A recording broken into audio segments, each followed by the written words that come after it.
تو تمام انبیاء علیہم الصلوات و تسلیمات نے قیامت کا بتایا، اللہ کے نبی نے علامات قیامت بھی بتائیں کہ دیکھو قیامت سے پہلے یہ کچھ ہوگا۔ علامات قیامت، علامات بعیدہ، علامات قریبہ، علامات متوسطہ۔ یہ جو علامات متوسطہ ہیں یہ وہ دور ہے جس کے اندر آج ہم سب کے سب گزر رہے ہیں۔ یہ ہے فتنوں کا دور۔ فتنوں کا دور ایسے ہوتا ہے جیسے قحط کے دور کے اندر غلہ مہنگا ہو جاتا ہے، اسی طریقے سے فتنوں کے دور میں اللہ کے ہاں اعمال کی قدر و قیمت بڑھ جاتی ہے۔ من تمسک بسنتی عند فساد امتی فلہ اجر 100 شہید۔ اللہ کے نبی نے فرمایا کہ جو آدمی میری ایک سنت پر چمٹ جائے اور اس پر عمل کر لے، لیکن یہ اس وقت کرے جب میری امت کے اندر فساد اور بگاڑ ہو، اللہ اس کو 100 شہیدوں کے برابر اجر دیں گے۔ سنت ایک ہے، اجر بڑھ گیا، اس لیے کہ فتنوں کا دور ہے۔ یہ جو فتنوں کا دور ہوتا ہے، اس دور کے اندر اعمال کی قدر و قیمت بھی بڑھ جاتی ہے، اور اس دور کے اندر انسان کا گمراہ ہو جانا اور انسان کا فتنوں میں مبتلا ہو جانا اور انسان کے وقت کا ضائع ہو جانا اور اس کی زندگی کا برباد ہو جانا، اس کے اسباب بھی بہت کثرت سے ہوتے ہیں۔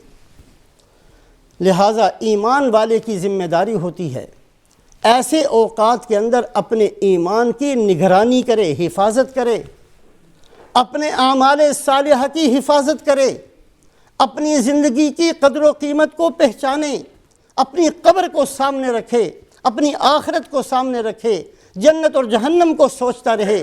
یہ بندہ ہے جو اللہ پاک کے فضل سے ان فتنوں سے بچ سکتا ہے۔ فتنوں سے بچنے کے لیے آج کی مختصر سی مجلس کے اندر 3 احادیث طیبہ سامنے رکھیں۔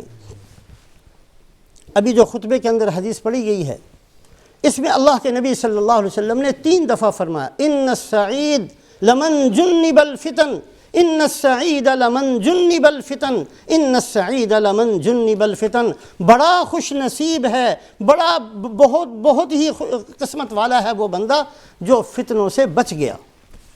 بڑا خوش نصیب ہے وہ آدمی جس کو فتنوں سے اللہ نے بچا دیا۔ بڑا خوش نصیب ہے وہ آدمی جس کی اللہ نے حفاظت فرما دی۔ فتنوں سے بچ جانا، فتنوں سے اپنے آپ کو محفوظ رکھنا، یہ بہت بڑی سعادت اور بہت بڑی نیک بختی ہے۔ اللہ ہم سب کو نصیب فرمائے۔ 3 حدیثیں سامنے رکھی جائیں۔ ایک حدیث پاک، رسول پاک علیہ السلام نے فرمایا، ابو داود شریف کی روایت ہے، آپ صلی اللہ علیہ وسلم فرماتے ہیں، سَتَكُونُ فِتْنَةٌ صَمَّاءُ بَكْمَاءُ عَمْيَاء۔ ایسا فتنوں کا دور ہوگا کہ فتنے ایسے ہوں گے جو گونگے، بہرے اور اندھے ہوں گے۔ گونگے، بہرے، اندھے۔ ایک معنی تو محدثین اس کا یہ بیان فرماتے ہیں کہ فتنہ اتنا سخت ہوگا، اتنا شدید ہوگا کہ اس فتنے کے اندر لوگوں کی حالت یہ ہوگی جیسے کسی اندھے، بہرے اور گونگے کی ہوتی ہے۔ ایک آدمی اگر صرف اندھا ہو لیکن اس کی زبان چلتی ہو، اس کے کان کام کرتے ہوں، صرف آنکھوں سے نہیں دیکھ سکتا، اس کو پڑھایا جا سکتا ہے۔ دنیا کے اندر بڑے بڑے ہیں جو پیدائشی طور پر نابینا تھے لیکن انہوں نے بہت کچھ پڑھ لیا اور وہ دنیا کے اندر نمایاں ایک نام حاصل کرنے والے بن گئے۔ علماء کے اندر بھی ہیں، دنیاوی علوم کے اندر بھی بہت سارے ہیں جو پیدائشی طور پر نابینا تھے، محنت کی ان کے استادوں نے، ایک نظام نے، اور انہوں نے خود نے محنت کی، وہ بہت اونچے مقام پر پہنچ گئے۔ بہت سارے ایسے ہیں، بہت سارے ایسے مل جائیں گے جو گونگے تھے، بہرے تھے۔ جو گونگا ہوتا ہے وہ بہرا بھی ہوتا ہے، لیکن ان کی آنکھیں کام کرتی تھی، ان کو اشاروں سے پڑھا دیا گیا اور وہ دنیا کے اندر پڑھنے لکھنے والے سمجھے جانے لگے۔ وہ جو کچھ کہتے ہیں وہ لکھ کر بتا دیتے ہیں۔ ایسے بھی بہت سارے ہیں دنیا کے اندر۔ حضرت امام نافع رحمۃ اللہ علیہ جو قرات کے بہت بڑے امام ہیں، ان کے شاگرد ہیں امام قالون۔ یہ پیدائشی طور پر بہرے بھی تھے اور پیدائشی طور پر گونگے بھی تھے، نہ ان کی زبان سے بول سکتے تھے نہ سنتے تھے۔ حضرت امام نافع رحمۃ اللہ علیہ نے اشاروں سے ان کو قرآن سکھایا۔ دنیا کا واحد آدمی ہے امام قالون، دنیا کا واحد آدمی جس نے زبان سے صرف قرآن پڑھا ہے، کوئی بات نہیں کی۔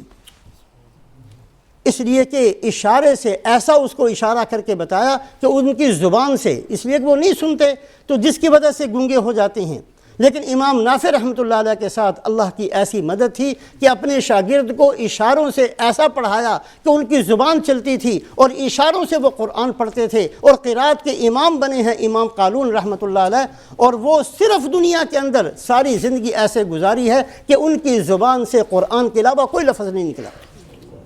دنیا کے اندر ایسے ہیں جو بہرے بھی تھے، جو گونگے بھی تھے، لیکن دیکھتے تھے، جس کی وجہ سے انہوں نے علم حاصل کر لیا، لیکن ایسے بندے کو کبھی بھی پڑھایا نہیں جا سکتا جو گونگا بھی ہو، جو بہرا بھی ہو، جو اندھا بھی ہو۔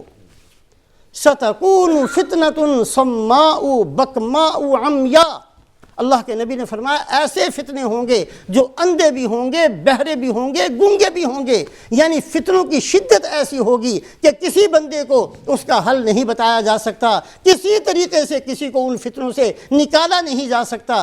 ایسا شدید قسم کا فتنہ اور ایسی امت کے اندر مصیبت کا وقت آئے گا، سَتَكُونُ فِتْنَةٌ صَمَّاءُ بَكْمَاءُ عَمْيَاء۔ اس کے بعد کیا فرمایا؟